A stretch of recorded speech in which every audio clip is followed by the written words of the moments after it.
Okay. Hello, everyone. Welcome to the Miss Texas Show. This is the show where we highlight the amazing lives of our survivors of traumatic events, such as sex trafficking, sexual assault, domestic violence, and wartime traumas. We also invite our community leaders to come on board and share community resources. We have a segment called Military Time where we partner with the National Veterans Chamber of Commerce and we invite our military and veterans to share their stories during and after their services. Another segment is Beautiful Ashes, and this is the segment where we invite our pageant sisters, our artists, such as musicians, dancers, actors. Last but not least, our survivors who are now ambassadors and to share their platforms and the impact that they are making in the community. If you would like to be a guest on this show, you can email us on msusatexas@gmail.com. It's Miss USA Texas. Or you can also contact us through direct message via Facebook with the same name, MSUSA Texas. So this is the special show of Sex Trafficking and Sexual Assault series. This show is sponsored by Hope PYX Global.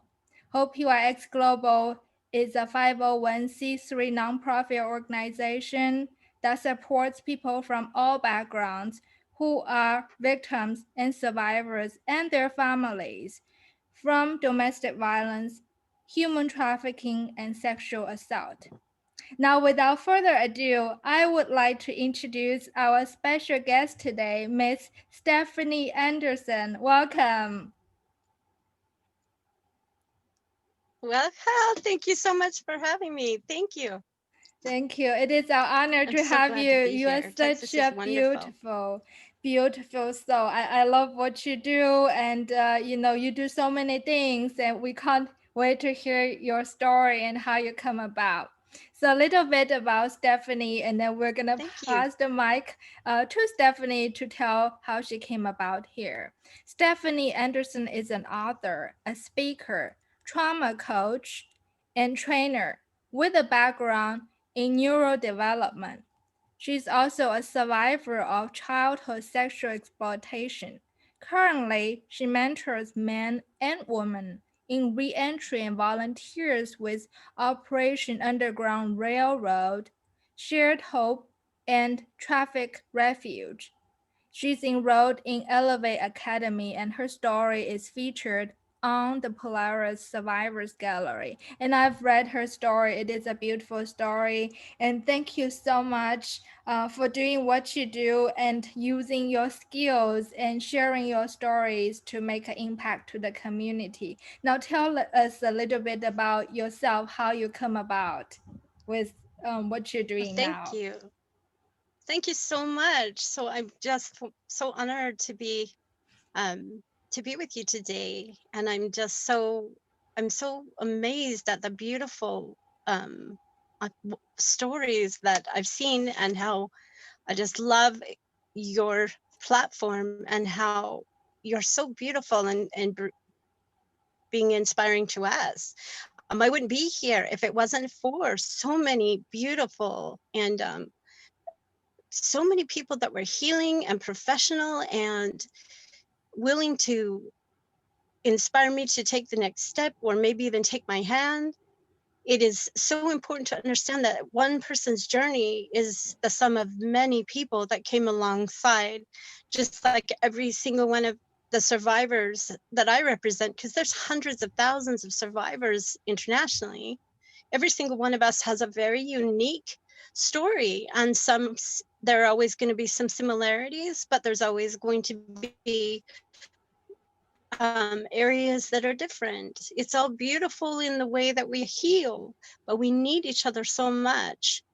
What On Facebook, I have a Facebook page. It's called Surviving the Winter, And the reason why I chose that is when we begin the journey, there are many, many times that we're stripped down to nothing.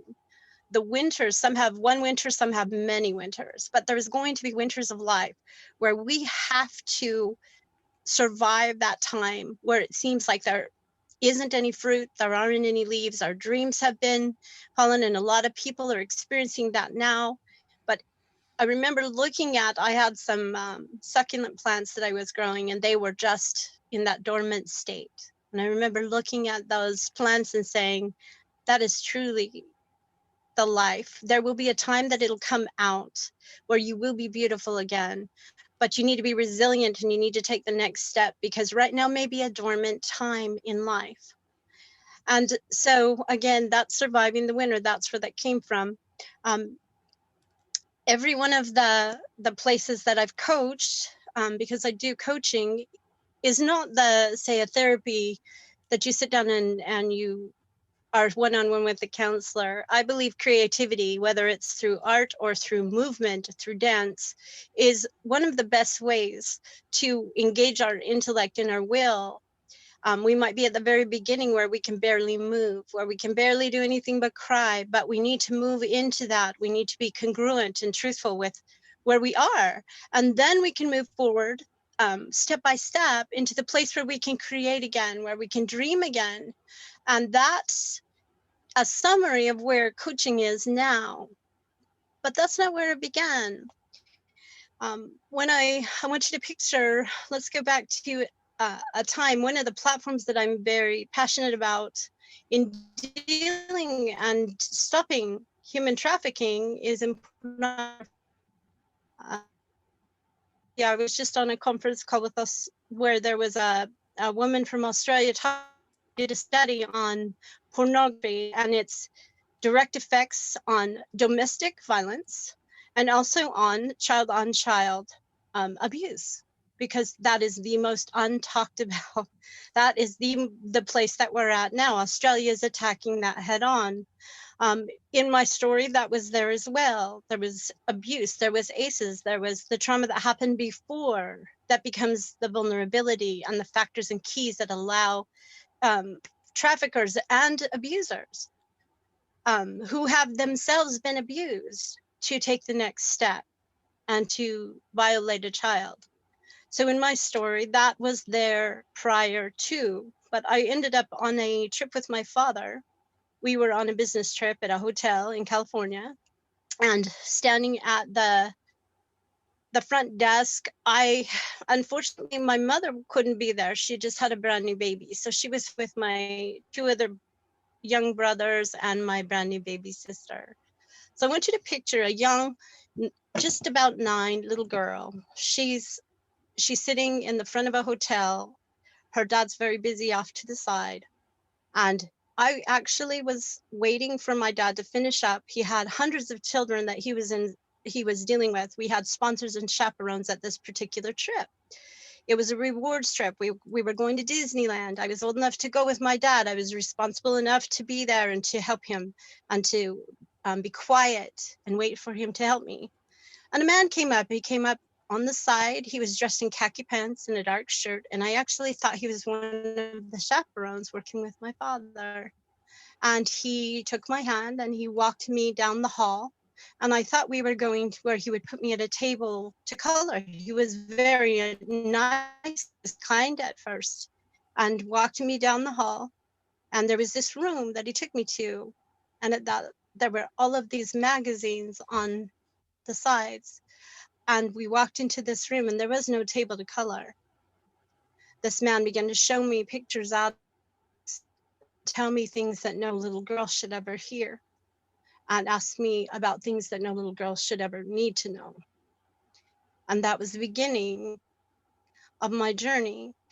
Thankfully, I was returned to my father and my mother, but the main thing you have to realize about abusers and traffickers in process is leverage. In the movie Green Mile, that if you remember, he said that every day they use their love. In my case, the man told me he knew where my father was, and that if I told anybody that he would hurt my father. And I said nothing. I refused to hurt my dad. I refused to have anything. And so even though I was returned, I was not going to talk about it, because in my mind, there was no other narrative in my mind to where I could move forward. And that's very important in the lives of children. They have to have a narrative. We need to work on the narrative that says, if this happens, then you need to take this step, because the threats are real. Abusers and traffickers are real, and they can take 1 to 3 minutes in a basement to start a child in a place that they don't need to be. So I was that child. I returned to my home, but I was no longer the same I began to become dramatic. I became to slightest bit of anger, I would be enraged. And I remember taking my little coat and packing a bag and walking down the street because my mom cut my hair. I remember how angry, so fantastic. It was so explosive, and yet it was so inappropriate. And that's one of those things that we know with children that have experienced trauma, is the brain took a snapshot of that information, and there is a rerouting process. So the responses are no longer a typical response that you would see for a situation. So I remember taking my little coat and going down the road and then getting cold and coming back. And I did that so many times. And my parents did not know any of this was going on. I'm almost 50, and back at the time that I'm talking about, there really weren't a lot of, it was in a time where when pain or difficult things happen, the family would usually take care of it. Culturally, that's what was happening then. And I've met women since who have held on to secrets. They're 60 years old and they'll walk up weeping after a training and say, I've never told anyone this. This one traumatic event happened, and I was in a grocery store, and in front of everyone, a man hurt me. And this is not, we're in this age where now we can heal. We're now in a place where we can talk and we can heal. So I was running away many times, and eventually, which is true for many, many, many trafficked persons, I ran away and I didn't want to go home. I eventually, that bitterness, that anger, that hurt, if it's not dealt with, becomes a monster all by itself. And in my life, that's what happened. I became more and more bitter, more and more rebellious, more and more angry. And then I finally told some friends that I didn't want to go home. Inside, that voice is so wrong. Stranger danger can come in the form of people in front of you, but it can also come in friends that are online that are telling, nowadays it's online, where they're telling, I'll listen to you, I'll give you comfort. And they're not comfort. They have a reason why they're being comforting. And in my case, it was friends at school.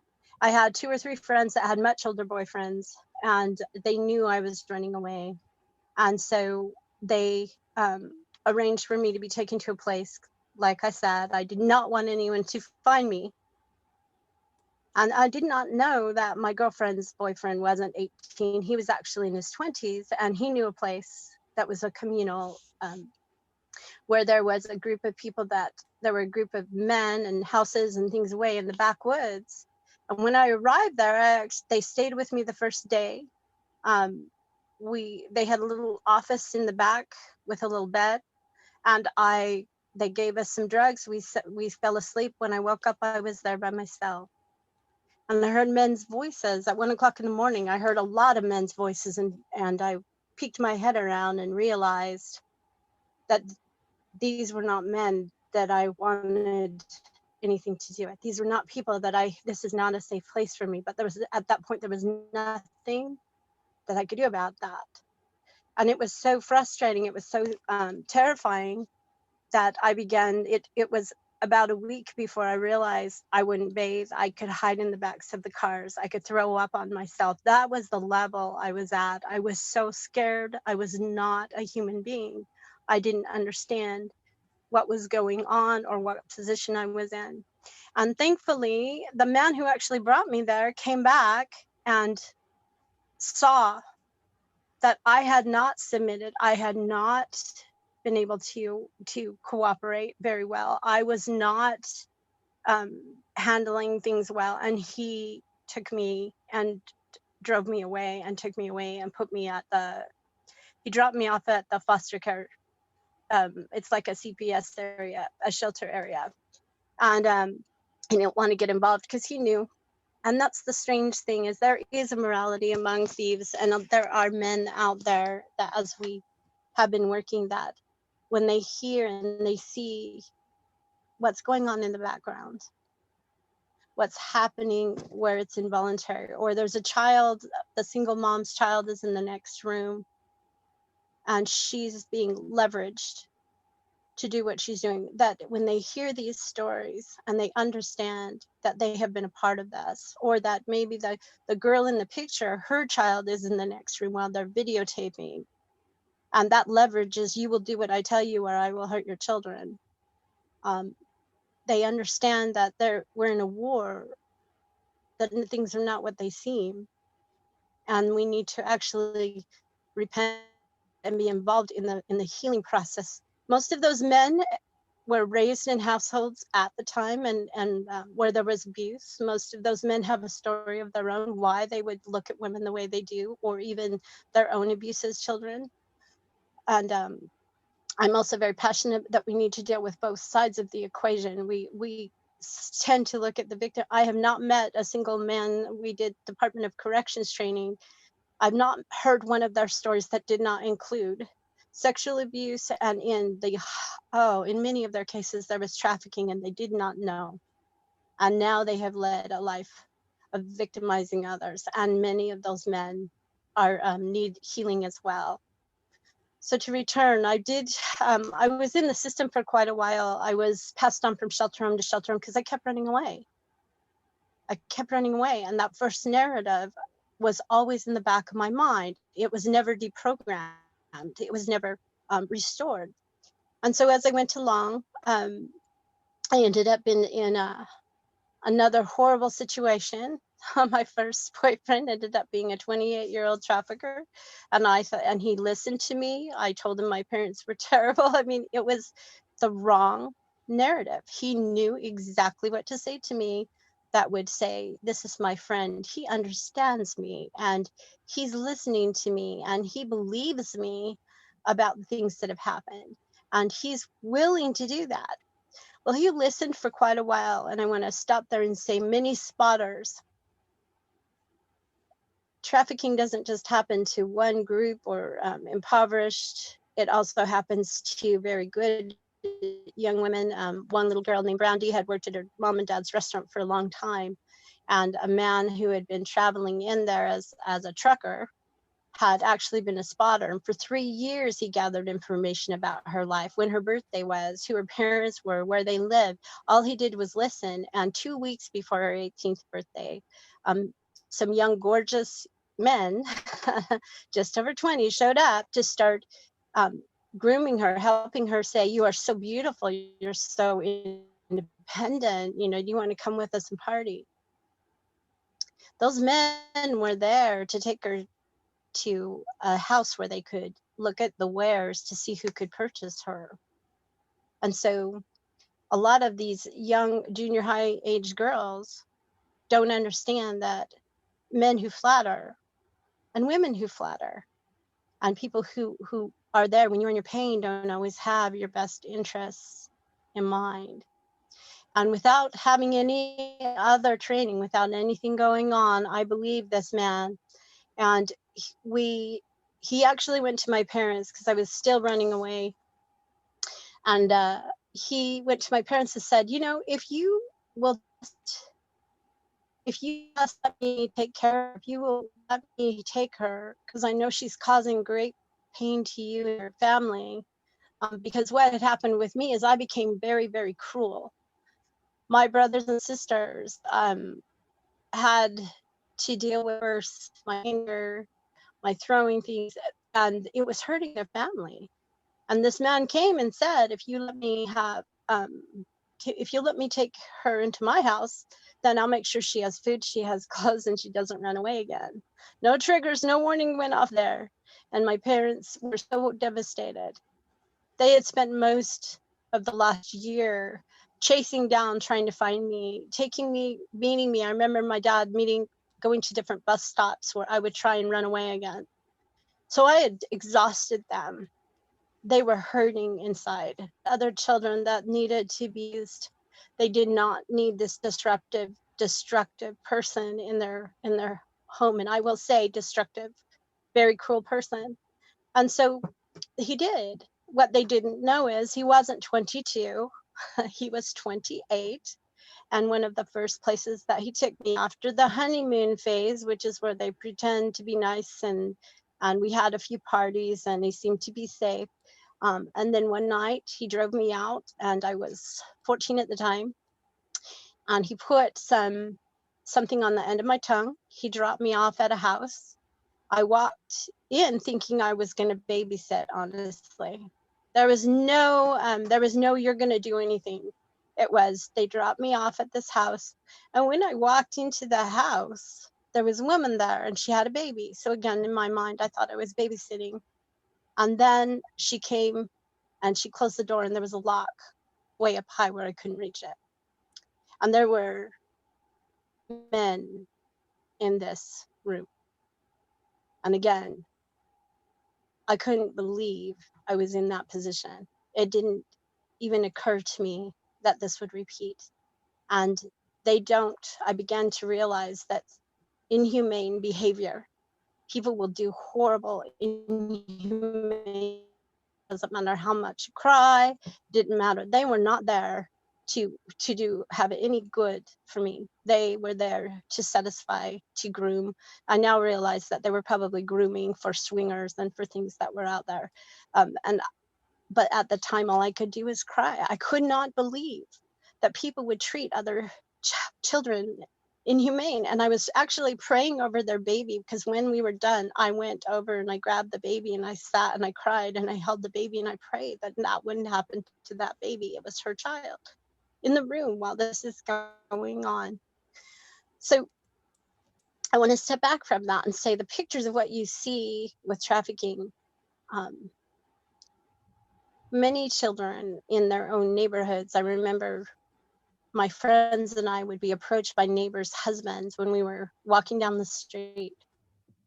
There were other children that I know, like I was, that have their brothers or their sisters or their brothers' friends playing out what they see on the screen or in pornography. So they are being groomed just like I was being groomed to do their part in a horrible drama that destroys the pieces of children's souls and prepares them for worse and worse oppression and opportunity for worse traffickers to move in on them. And I know that's why it's very important to the whole process. It didn't happen overnight. There were 75,000 neurological things going on before a trafficked person ends up out on this voluntarily prostituting themselves. There's an entire journey. There's a path that didn't happen overnight. No woman chooses, yes, I want to wake up and be a prostitute, unless that is the only thing that they have seen in value in their life. If their mom has trafficked them at 12, well, that's the only thing that child has seen. There's no other narrative. They have nothing else to go on. And so we have to address pornography. We have so many pieces in the story before we will see an end. We have to see a bigger picture and step back to see both the men and the women, the perpetrators and the victims, as wounded and traumatized people, or we wouldn't be doing this to each other. We really wouldn't. We need to change our paradigm and say we all need healing, every one of us. We all need to be part of the solution. Hate and being angry about that. So let's fast forward to that. So I was a very angry person, and I did end up in California. I did a journey before California. I met some other women and I will call them friends. I did some couch surfing in between running away and trying to survive. And I met some really interesting women in my journey. The most interesting is the woman who's responsible, that I will forever be thankful that she was in my path, even though she was in a very difficult situation as well. Um, there was a woman and her two daughters that we kept trading places. We kept seeing each other at different parties and running into each other. Beautiful woman who had been a professional bodybuilder competitor. She was amazing, beautiful, amazing, gorgeous woman. Her two daughters, one was a little bit older than I was, and then her youngest daughter was 14. She was almost 15. And one night, there was the very first man that groomed me at that very first place that I ended up being very sick at. Let me go back to that and say there was a man that showed up at that communal place. He had been in his 50s, or I don't even know if that's his real age, but he was gorgeous. He was absolutely gorgeous, and he immediately had um, zoned in and paid a lot of attention to me. And for the first 2-3 days, that's all he did was pay attention to me. And what I didn't realize is after the third, fourth day, he was gone. He was there just to prepare me, just to make me comfortable with, and so everyone could see the wares of what they were, who I was, and what I looked like, and how I reacted and responded. He had 3 days really spending time with me, moving very fast, and then he disappeared. And that's when it became scary, because at that place there were all these men now that were coming in that wanted to have sex with me, and I was not able to process that. Well, let's fast forward. I was 16 years old, and this man showed up at one of the parties that we were at, out of the blue. And this beautiful woman bodybuilder, she's actually in the life at the time, and her two daughters, she sees this man is notorious. He is not, it wasn't just me, that's what he does. And he actually spoke to them and he was looking at me like, she's going to come with me. And so my friend came over, this woman came over and said, if you want to leave tonight, you be here and we'll pick you up and we're leaving the state. So grab your things and we're going. She goes, if you don't make it and you don't want to go, you stay here. But if you want to get out, we're leaving. And so I did. I took my one purse and clothes that I had, and I got in their car, met them right there, and we left. And we ended up in Las Vegas, Nevada, in a truck trailer camper with no water, hiding out for, it was probably 4 months, saying nothing. And she threatened me. She said, this is and what was culminating on her side was this. First of all, a little bit about her story. So she had been in competition bodybuilding. She had had sponsors. She had had a lot of money. She was married and she had a life. And these very wealthy men had been watching her career with great interest and decided that she would do them better, working for them and as a high-priced prostitute, so to speak. And they approached her and said, you're making this much and we've been sponsoring you and we want you to come and work for us. And of course she said, I have a life. I am not, you can't possibly mean that. And she didn't believe their threats. They told her that they were going to harm her family if she didn't. And at that point, she only had a son and a husband, but she didn't take them seriously. And I don't know what the time frame was, but in her story, the son who was driving a vehicle they gave him was run off the road and beaten to where he couldn't eat by himself. And she realized that these were the people that were threatening her. And if she didn't leave her husband would be next. So she had actually given custody of that child, special needs child, to her husband and disappeared. And he never, ever knew. why she divorced him. He never knew her story. And she was swept off into this life. And now she has 2 children. Fast forward, 2 children, and her youngest daughter's almost 15, and she's hearing that it's time for that one to make their way to pay for their life. And she was done. She was through. And she'd been formulating her plan for a while. And the reason why we had to hide out is she had to steal money from someone. She had to become a criminal to get enough to where we would be safe, to where we wouldn't have to use any credit cards or anything until till she felt it was safe. And one of her words to us, or to me, was, if you ever say anything to anybody that causes them to come looking for me, I will bury you myself. And for me, that was, I'm done. I'm not going anywhere. I'm out. I'm uncomfortable. And again, this was the worst winter because there was nothing there. We literally lived in this little camper trailer for 4 months, I'm imagining, because then she started saying, all right, she found us a little ratty trailer to live in. And we stayed under the radar. And no one found us in the middle of Las Vegas, Nevada, of all places. And so then my friends and I began to explore what life looks like when you have to get a job, because that was the next step. Is her mom would say, you need to get jobs, you need to go to school, you need to do all of these things. And it was just so crazy because we didn't even know what life was about. So we would party all night long, and then we would go to school, and then we would party.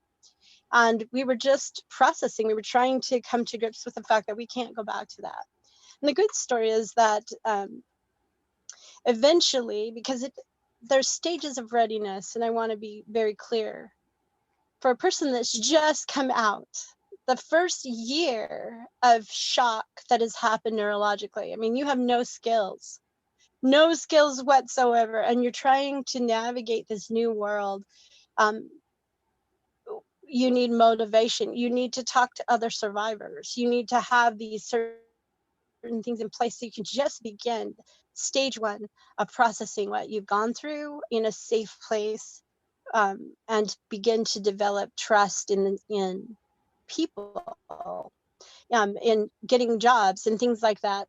Um, so that first year, that really was, it was just basically getting used to a new life, a new reality.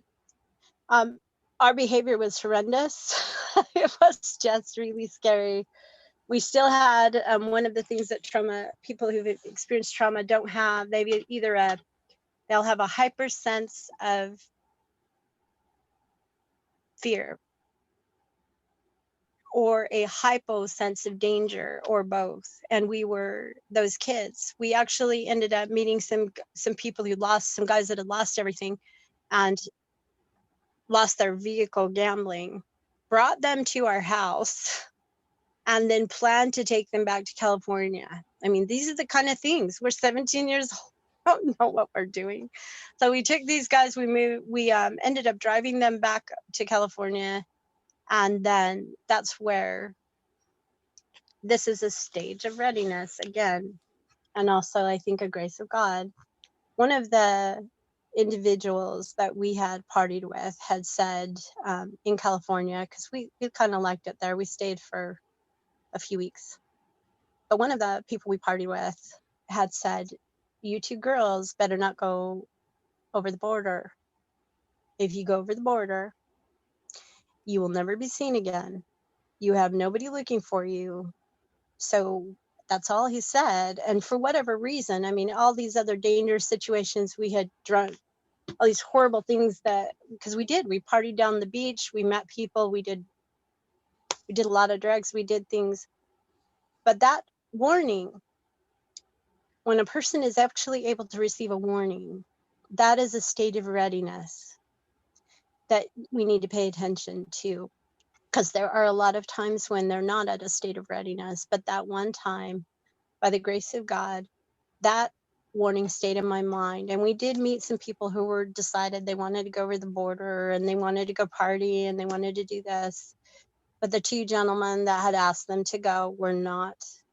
That warning just kept ringing in my heart and ringing through my mind. And so I refused. And because of that, I ended up homeless. I ended up living in a little studio apartment with a bunch of people with bars on the doors and bars on the windows and bologna. Someone had given us a chunk of bologna. I hate bologna to this day. That association's still there, but I didn't go. I never saw any of my friends that went, and they weren't even really friends. They're just people you're partying with, but I never saw any of them again. And being in that place, I was in San Jose, California, was where I was living in that apartment. There came a time where I started, this is another state of readiness, where I needed to go to the doctor. I was having some problems and I needed help. And I began to actually look at those things. With a lot of survivors, that's the last thing you think of is the damage. You could have a vertebrae that was smashed. You could have serious, teeth and jaw problems because of being hit. And there comes a point with a state of readiness where I wanted to go. And I wanted to go to the doctor, found out where to go. And it was coming back on a bus from that appointment. Mind you, I have a real job. I'm not dressed. I'm not doing anything that I wanted to do that was wrong. I was trying to figure out how I could survive in California on my own. I was riding a bus back to my apartment, and I had not reached out to anyone because, again, if we can start going out and doing outreach to trauma survivors, because most of the time when you've been trafficked, it's going to be a while before you want to tell anybody something so shameful. Not that the other abuse isn't shameful, but there's this whole coping mechanism that you use, an identity that you've used to survive, that to go into trauma that soon can be, it doesn't work. We just can't, we're not there yet. We can't even identify. And so we need to be able to identify before we can start saying this is what happened to me on that level. So here I am, I'm in California, I'm riding a bus home. And I, sitting on the back of this bus, this man, I saw this man getting on. He was in his 60s. He was in some kind of grayish suit, much older.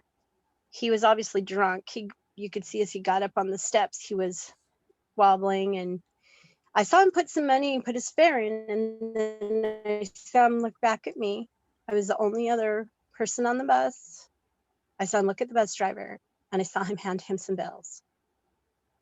And I remember the hatred, the self-hatred, and the anger that rose up, because the next thing that happened is he started coming down the aisle back towards looking at me, and the bus took off from the side and then slowed down, pulled over, and the bus driver turned the lights off, and the bus driver got off.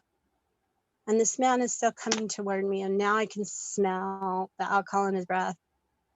And all of this time being on the streets, we were running into people that were telling us about God and bringing us water. And there's a lot of people out there that are trying to reach. Please continue to reach out. It's very important. But in this moment, with this man standing over me, I looked up into his face and I said, "Do you know Jesus?"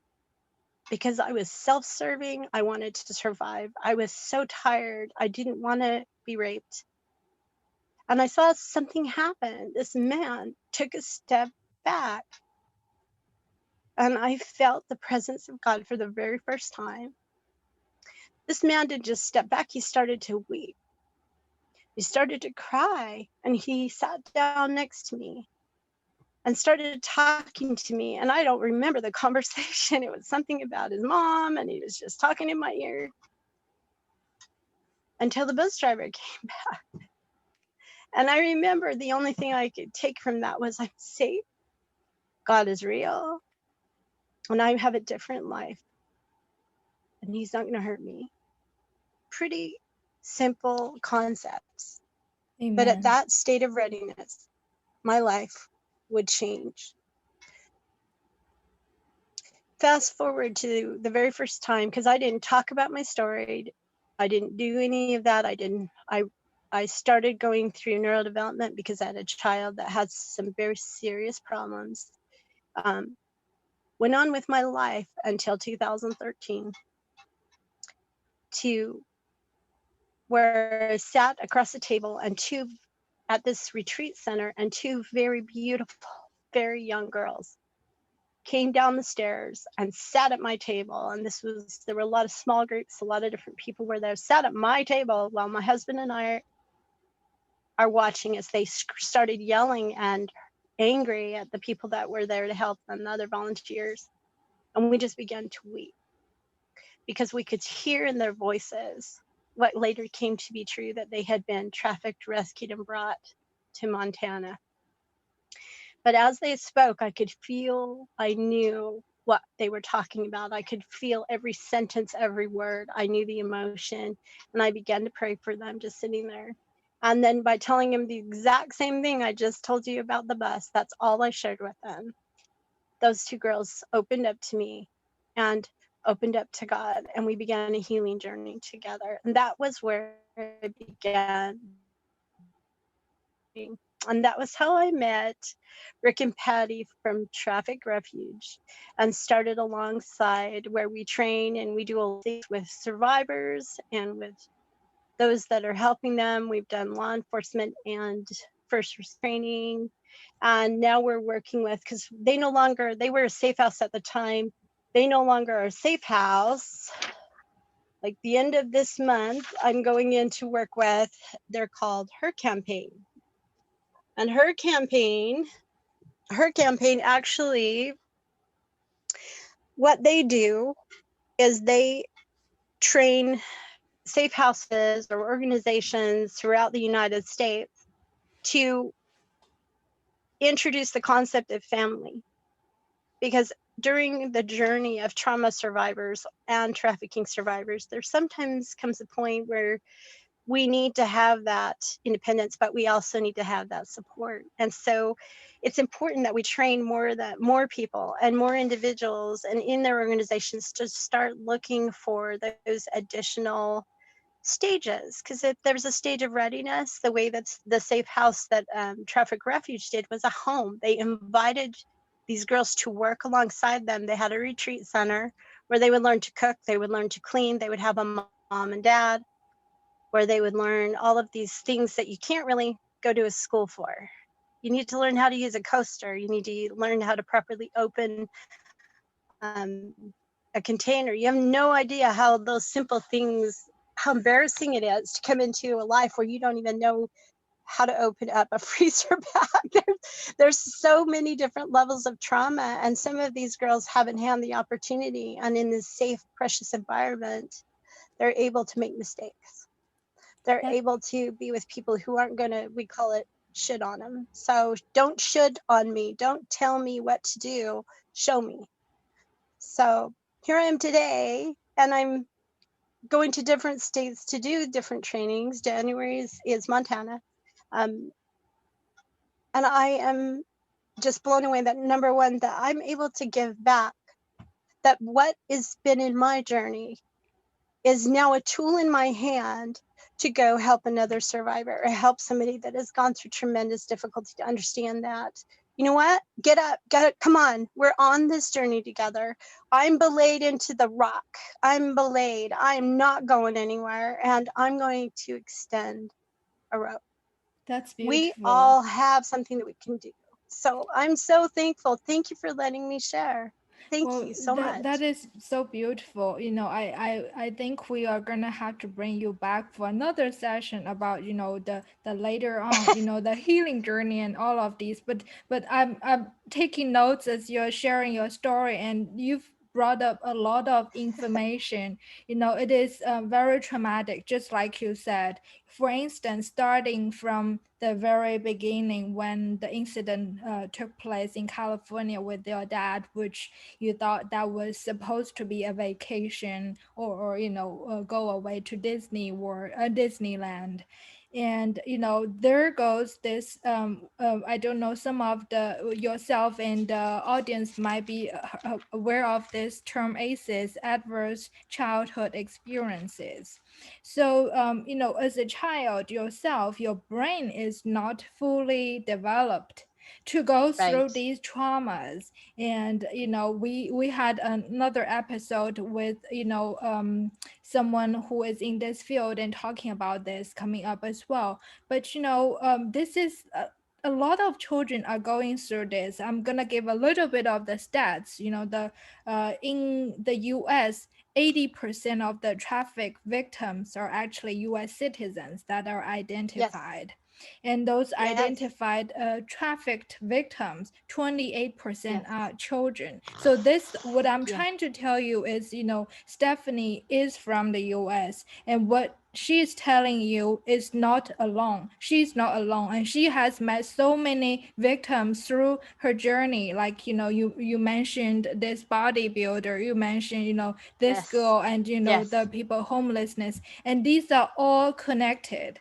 And so Yes. I want to ask you about the PTSD, the trauma. I mean, there are so many names that I don't even remember. There are so many different names that whether it's the medical professionals or the psychiatrists are kind of labeling per se, right? Labeling Right. people, say, okay, you have this, but this is Right. not, in the meantime, definitely you need to sort help, just like you mentioned that there are different states of readiness. And I always Right. tell my survivors, I say, this is a journey, and this is your journey, and this is whenever you are ready to share your story.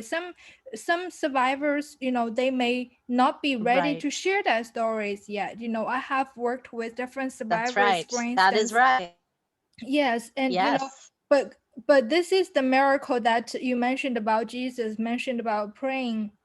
And I'm here joining the prayer, praying for them, and praying to for God to do his miracles in them, for them Yes. to be ready to receive the help, Yes. because they have to be ready from Right. within to be able to receive the help. And I worked with different people and That's different right. survivors, and one of them, she mentioned, she was telling me, she said, beautiful warrior like yourself. And but she said, I'm not too sure if I'm ready to share my story yet. What if this abuser so and so, and mine, she is in her 60s, and she is still having that trauma from Right. many years ago. And what if this is going to happen to me? And then I have other people, they were like, these are Right. evidence I'm sharing with you, but I don't know who you are. I don't know Right. where this information is going to go. So like you said in the very Exactly. beginning, surviving the winter, and I can totally completely understand that situation. And this is why I created this platform, to be a safe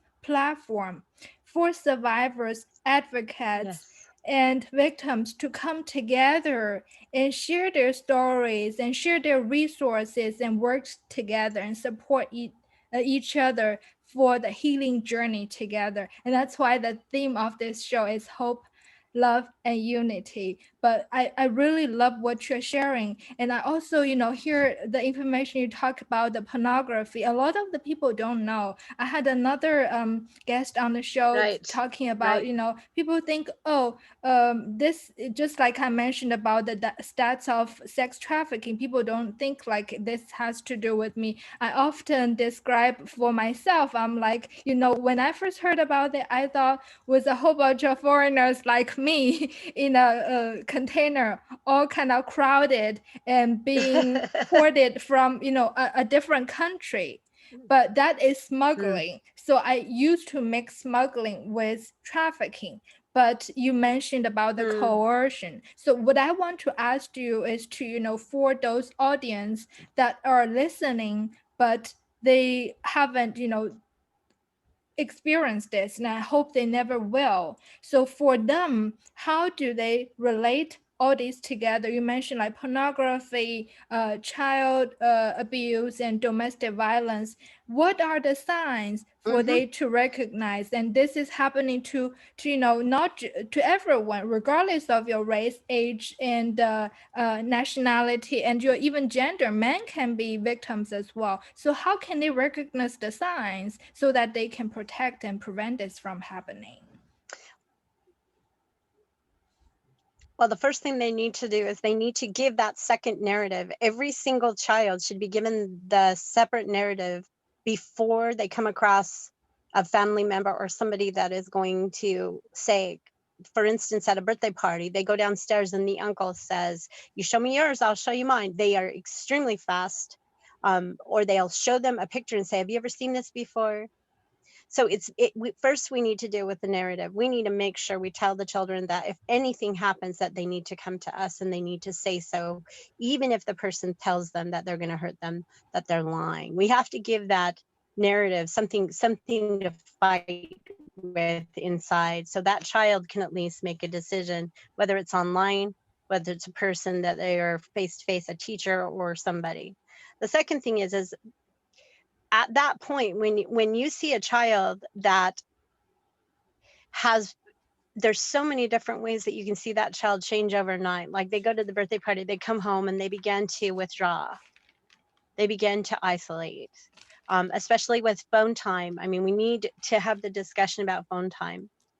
I want to just step back and say most of the girls that when you walk into a room and you're expecting to have John there and there's a camera crew there, you are not there because you want to be there, but you know how to play a game. So you don't know if you're looking at pornography, if you are actually looking at a minor or an adult. You don't know if they're there because they want to be there. You don't know if they're there because they're trafficked. You don't know if they're little girls in the next room and they're being threatened. We don't have a way to guarantee that. And you don't know if you're participating in it while you're looking at pornography. What I can tell you is in that study in Australia, they found that in their family situations during COVID, the numbers went up astronomically. There is no way to prosecute a minor, but while looking at pornography, the majority of those minors, and they found that the big brother was actually the big perpetrator as far as who in the home was looking at it. They were just trying to act out on those other children. And if you're leaving your children home and the internet is on, I can, back then it was just magazines that created the situation in our family where the boy had just been looking at magazines and wanted, he was 12 years old and we were very, very, very little kids. And he just was trying to see and recreate, because that visual image, especially in the brain, is so strong when those chemicals are going out. These children have absolutely no filter. They have no understanding of why it makes them feel the way they do. And when they see pornography, for a child, especially a child with special needs, and that's a whole nother issue, you're dealing with a brain that automatically wants to replay that out. And so other children and other people, neighbors, family members, will become victims of that minor who has seen that pornography. It is the most poisonous. So if you see the children that are being left alone, it's very important to have some difficult conversations with them. I would maybe if we come back um, on another show, I'll try and get the link. There are a couple at the same conference that used to be actors and actresses in pornography, and they went ahead and took their life savings after they had children and made a video to submit to Parliament about them walking up to a door and looking at this young man back at his computer and saying, "Hey mom, we see Mikey over there. He's unsupervised. It used to be that we could be in magazines, but now we can just walk into your home and, hi Mikey, how you doing?"